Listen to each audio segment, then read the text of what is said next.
आपका नेक्स्ट सवाल है, कह रहा है क्या निम्नलिखित रेखीय समीकरणों को प्रतिस्थापन विधि से हल कीजिए। फिर आपका एक अगला सवाल आ गया, इसको भी प्रतिस्थापन विधि से हल करना है।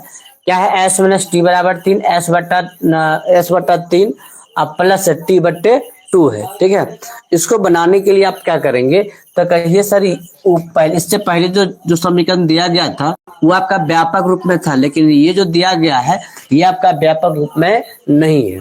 ठीक है, कहेंगे सर एगो समीकरण तो व्यापक रूप में है, एगो समीकरण क्या है, व्यापक रूप में है, इसमें तो कोई दोहराई नहीं है, इसमें कोई दिक्कत नहीं है, तो ये हो जाएगा समीकरण 1 हो जाएगा।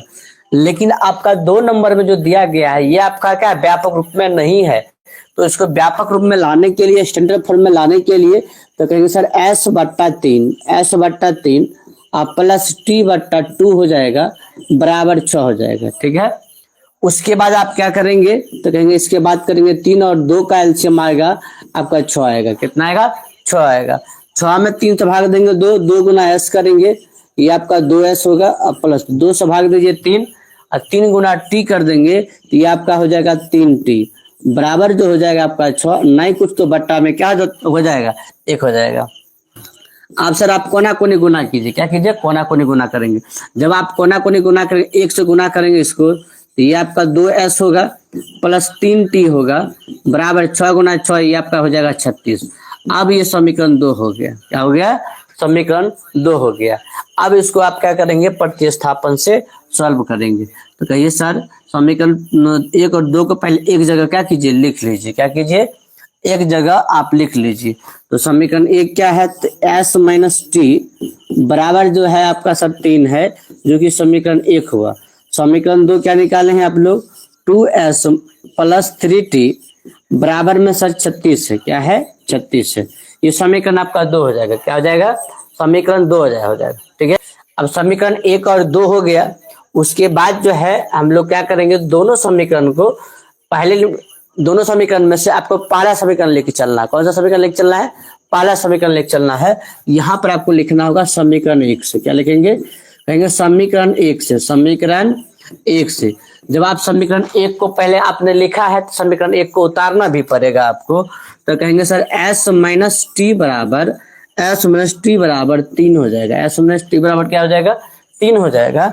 उसके बाद सर यहाँ पर x तो y था तो y को फ्री करते थे, लेकिन यहाँ पर y की जगह पर t आ गया, t को फ्री करना है आपको। तो कहिए सर s प्लस में 3 इधर खींचेंगे तो माइनस में t आएगा, इसलिए माइनस में 3 आएगा, और t माइनस में जब बराबर उस पार करेंगे तो ये आपका प्लस में t चला जाएगा। ठीक है, जब आप इनको सीधा करेंगे तो t बराबर हो जाएगा s माइनस 3, जो कि आपका समीकरण क्या हो जाएगा, समीकरण 3 हो जाएगा। अब यहाँ पर आपने समीकरण 3 निकाल लिए हैं, तो बताइए टी का मान कहाँ पर डालिएगा। यदि आप लोग जानते हैं तो एक बार कमेंट करके बताइए कि टी का जो मान जो निकाले एस माइनस 3 समीकरण 1 में डाले या समीकरण 2 में डाले, आप किस में डालना चाहेंगे, एक बार बताएंगे आप लोग। टी का जो मान निकाले हैं, टी का मान समीकरण 1 में डलाएगा या 2 में डलाएगा। जी आप लोग का आंसर आ गया है, तो कहेंगे सर टी का जो डलाएगा, टी का जो मान डालेंगे उस समीकरण 2 में डालेंगे। कहेंगे टी का मान समीकरण 2 में डालने पर, किस में डालने पर, 2 में डालने पर आप क्या कीजिए, समीकरण 2 को उतारिए और उसमें डाल दीजिए। समीकरण 2 यहाँ पर है तो यहाँ डालिए, यहाँ पर लिखिए, यहाँ पर 2s प्लस 3t बराबर 36। ये समीकरण आपका 2 हो गया। अब t का मान s माइनस 3 निकालें, जहां जहां t है वहां अपलोड कर दीजिए। तो 2s प्लस 3, यहाँ पर t है तो t का मान यहाँ आप निकाले हैं तो यहाँ पर डालेंगे s माइनस 3 बराबर आपका हो जाएगा 36।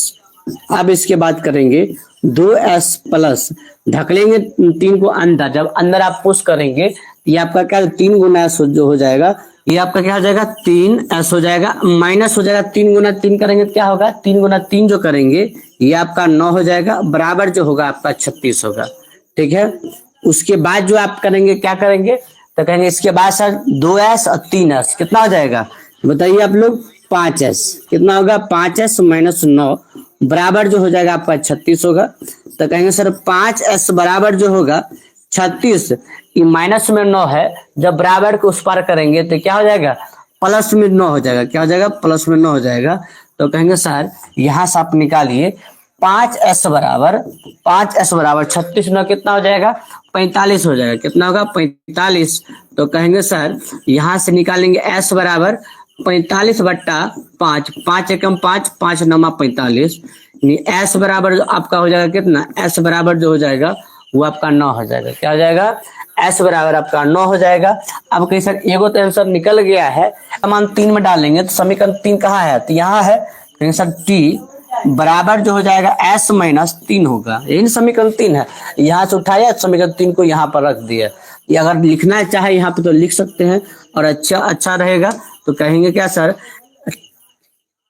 यहाँ पर लिख दीजिए, ठीक है। कहिए s का मान समीकरण 3 में डालने पर, s का मान समीकरण 3 में डालने पर, समीकरण 3 में s का मान डालिए। तो कहिए सर s का मान 3 में डालेंगे, 3 क्या है, तो t बराबर सर है s माइनस टी। तो कहेंगे सर t बराबर s का मान सर 9 है, यहाँ 9 होगा माइनस 3 होगा, ठीक है। आप लोग बताएंगे क्या, t बराबर 9 में से 3 घटाएंगे कितना होगा, तो 6 हो जाएगा। कहेंगे सर अतः s बराबर सर क्या निकला, तो कहिएगा सर 9 निकला। और t बराबर क्या निकला, तो t बराबर सर निकला है 6 निकला है, जो कि इसका क्या है, राइट आंसर हो जाएगा, ठीक है। ये आपका राइट आंसर होगा, ठीक है। उम्मीद करते हैं आप लोग को समझ में आ गया होगा। अब हम लोग